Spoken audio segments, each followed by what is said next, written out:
কিছুদিন পর ব্রিটেন ও ফ্রান্স তাদের সেনা পাঠিয়ে মিশরের বিরুদ্ধে সামরিক অভিযান শুরু করে, দাবি করে যে তারা সুয়েজ খালের নিরাপত্তা নিশ্চিত করতে চেয়েছে।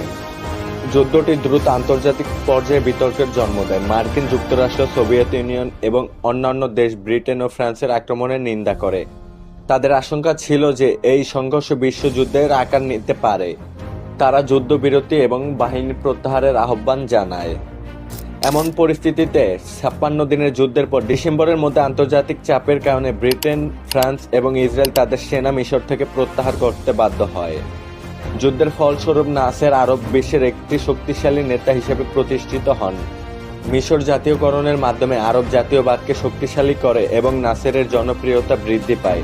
তিনি আরব একতার প্রতীক হয়ে ওঠেন। এই যুদ্ধের ফলে মধ্যপ্রাচ্যের রাজনৈতিক অবস্থার পরিবর্তন ঘটে। ইসরায়েল কিছুটা কৌশলগত লাভ অর্জন করলেও এটি মধ্যপ্রাচ্যে ভূ-রাজনৈতিক